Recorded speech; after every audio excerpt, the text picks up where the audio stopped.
Bonjour, alors dans cette capsule, je vous présente Calendly, qui sera un outil intéressant pour planifier vos rencontres de parents en ligne et par le fait même faire parvenir des liens de visioconférence pour vos rencontres. Il s'agira de liens individuels qui permettront de s'assurer de la confidentialité.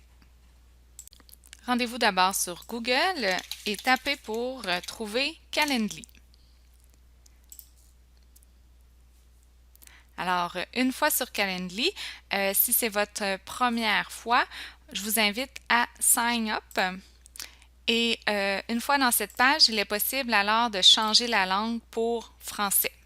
Je vous invite à entrer votre adresse csdq.qc.ca puisque c'est à cet endroit que vous recevrez toutes les différentes notifications en lien avec le calendrier Calendly. Si vous avez déjà un compte, appuyez plutôt sur Login.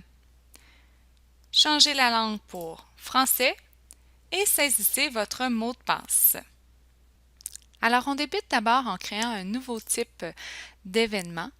Et on a deux choix. On a alors un événement privé. C'est nous qui allons proposer des plages horaires. Et là, le parent, selon ses disponibilités, va sélectionner une plage horaire. Et dans ce mode-ci, à partir du moment où la plage horaire a été sélectionnée par une seule personne, elle n'est plus disponible pour les autres par la suite.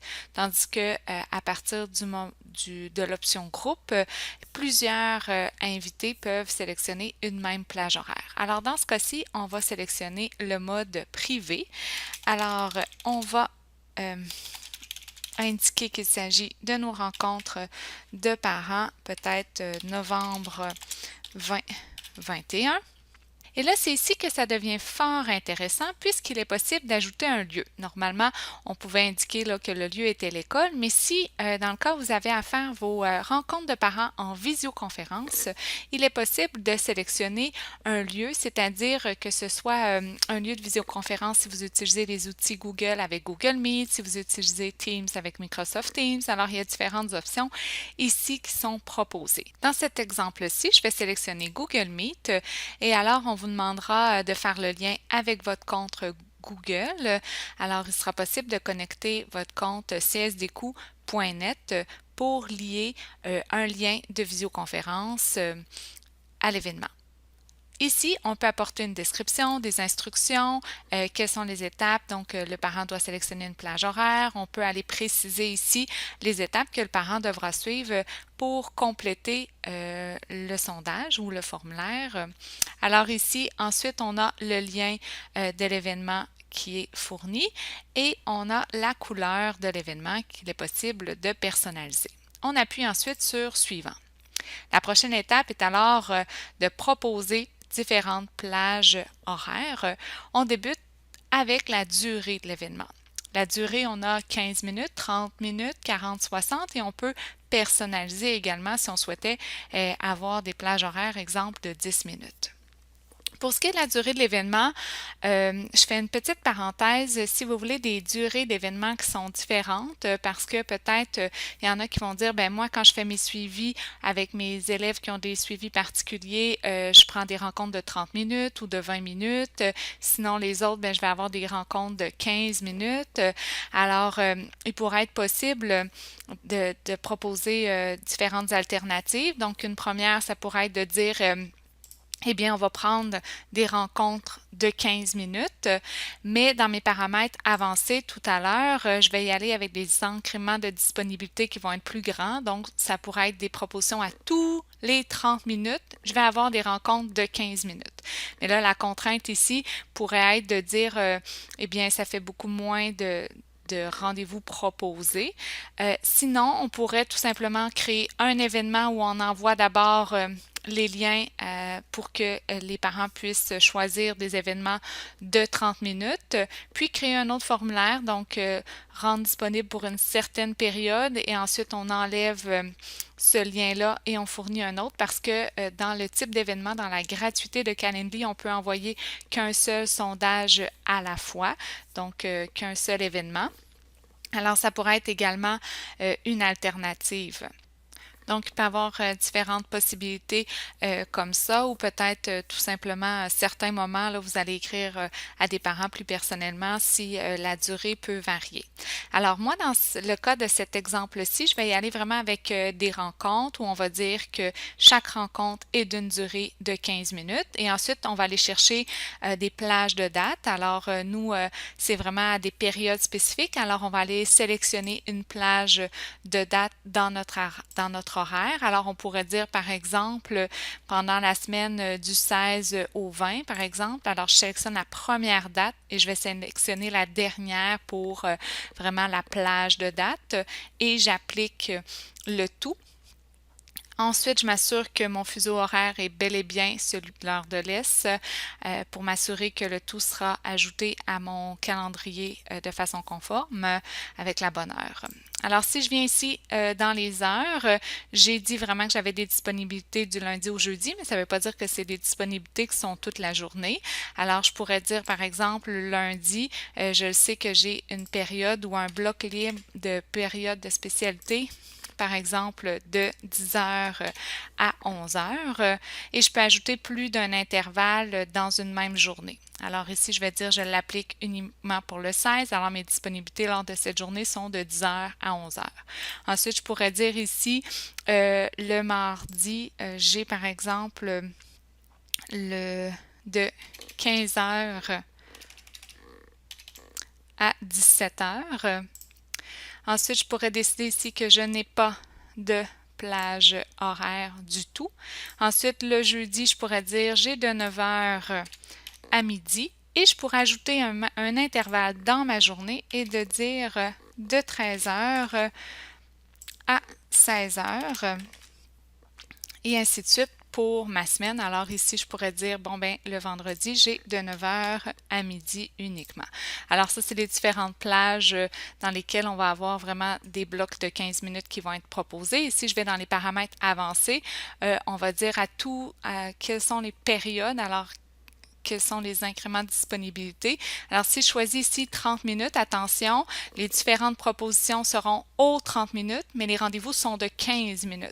Alors, il y aura comme toujours des battements de 15 minutes. Si on veut vraiment avoir la durée de l'événement avec la durée des incréments de disponibilité, on va aller choisir la même chose. Alors, à tous les 15 minutes, on va avoir des rencontres de 15 minutes qui vont être proposées.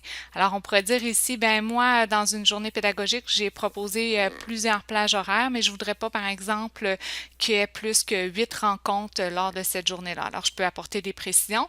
Puis, je pourrais dire ici que il n'y a pas personne qui peut finir de compléter le formulaire, que ce soit 24 heures à l'avance. Alors, je prends plus de rendez-vous et là, je peux venir personnaliser ici le nombre d'heures là, pour que les parents n'aient pas la possibilité d'ajouter des rendez-vous de dernière minute.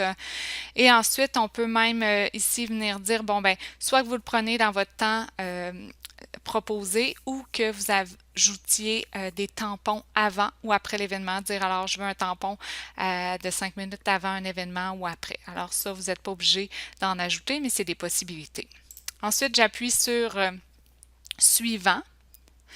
Et là, je peux aller dans les options supplémentaires. Les questions pour l'invité, alors la personne aura indiqué son nom, son adresse courriel et il pourra ajouter des invités. Alors ça, c'est vraiment pertinent parce que au moment où on a des parents qui sont séparés, qui complètent le formulaire, un parent pourra alors compléter le formulaire puis ajouter l'adresse courriel de l'autre parent pour qu'il puisse recevoir l'information par courriel avec le lien de visioconférence. Il est possible d'ajouter des questions supplémentaires si vous voulez avoir des précisions sur le nom de l'enfant ou peu importe. Ensuite, j'enregistre le tout et je ferme. On a notification et politique d'annulation. Alors, l'option qui est vraiment intéressante ici, c'est vraiment les invitations de calendrier parce que le tout sera ajouté à votre calendrier Google pour les événements et le parent de son côté recevra un courriel avec l'information. Puis il y aura également la possibilité, lui, de pouvoir ajouter le tout à son calendrier. Le lien de visioconférence est fourni automatiquement par le courriel ainsi que dans votre calendrier Google auquel sera ajouté l'événement. Ici, pour ce qui est des rappels par courriel, suivi par courriel, tout ça est désactivé, c'est dans la version payante. Alors, j'enregistre et je ferme le tout. Alors, on a la page de confirmation là, qui est la page de confirmation Calendly. Puis ici, les paiements, on n'a pas vraiment à jouer dans cet élément-là. Présentement, mon événement est en cours.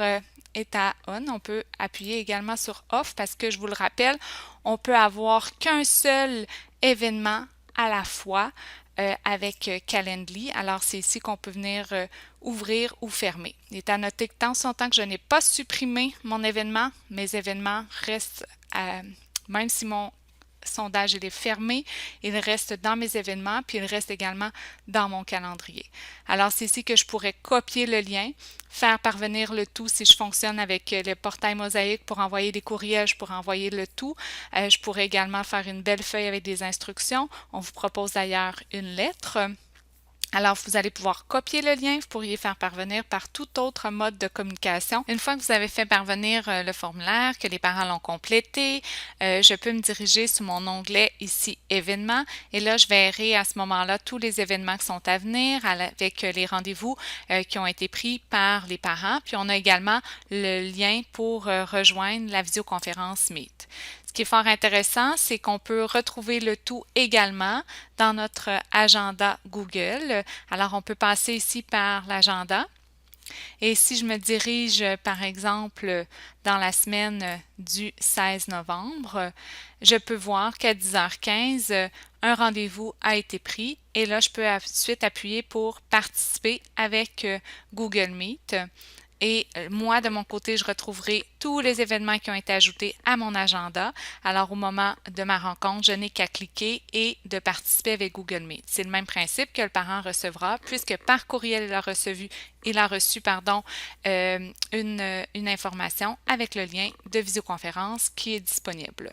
Il est également possible, si vous préférez passer par Classroom, de vous diriger sous Classroom, sous votre classe, l'onglet Travaux devoirs, Google Agenda, et là, à ce moment-là, on se retrouve au même endroit et on pourra voir les différents événements de votre agenda. Je vous rappelle que pour participer avec Google Meet, lorsqu'il s'agit de lettres comme celle-ci pour votre rencontre, le parent aura besoin soit d'une adresse Google ou de l'adresse csdq.net, c'est-à-dire l'adresse Google de leur enfant pour pouvoir joindre l'événement. Je conclus en étant de retour dans mon Calendly. Si je reviens ici dans les types d'événements, si j'appuie sur mon engrenage, il est possible d'activer ou de désactiver temporairement un événement puisqu'un seul événement à la fois peut être actif dans la version gratuite.